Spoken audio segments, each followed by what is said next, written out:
जब लोगों को मैं सलाह देता हूं, मुझे आत्मिक लड़की चाहिए, मैं कहा तेरे जैसे आत्मिक जो लौंडे होते हैं ना, बाद में ये खूबसूरत लड़कियों के पीछे भाग रहे होते हैं शादी के बाद।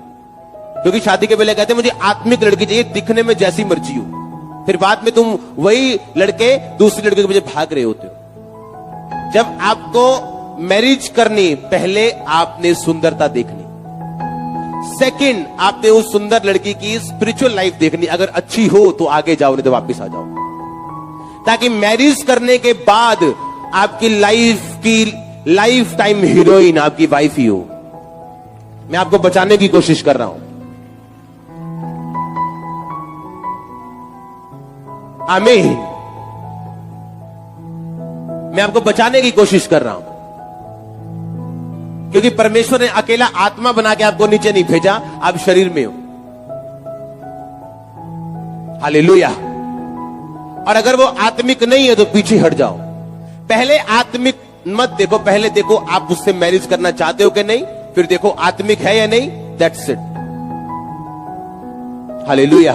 मैंने जो मैरिजेस अप्रूव किए अपनी लाइफ में, अपने सन्स की हो, किसी की भी हो, आप उनको पूछ के देखना, हेवन है उनकी लाइफ, स्वर्ग है उनकी लाइफ। और मैंने जब लोगों को छोड़ दिया अपने कि मन मर्जी करो, नरक है उनकी लाइफ। मैं सच में कह रहा हूं, मोस्टली लोगों को 90% क्रिश्चियन लोगों को नहीं पता मैरिज कैसे करनी। एक लड़की थी, उसके पास एक रिश्ता गया, वो लड़का यही कहीं का था, और उसने कहा नहीं लड़का गरीब है, मैं तो चाहनी ओदी यदि तनख्वाह होवे फड़ाटा। अब हुआ क्या, उसने लड़के को रिजेक्ट किया। लड़का अच्छा था, स्मार्ट था, सबसे बड़ी बात स्पिरिचुअल था। अगर आप किसी स्पिरिचुअल को देखो और उसके पास अगर पैसा नहीं भी है तो भी हां कर दो,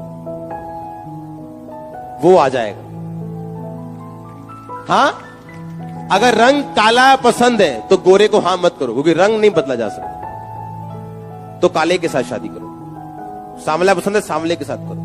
पैसा नहीं है कोई प्रॉब्लम नहीं, स्पिरिचुअल है तो पैसा। आज उस लड़के के पास पैसा है जितना वो चाहती थी, पर वो लड़का वो उससे शादी करने के लिए तैयार नहीं है, क्योंकि आज जो पैसा दे के शादी कर रही है वो असल में आत्मिक नहीं है, और ना वो साथी बनने के काबिल है। कितने मेरी बात समझ रहे हैं? अब वो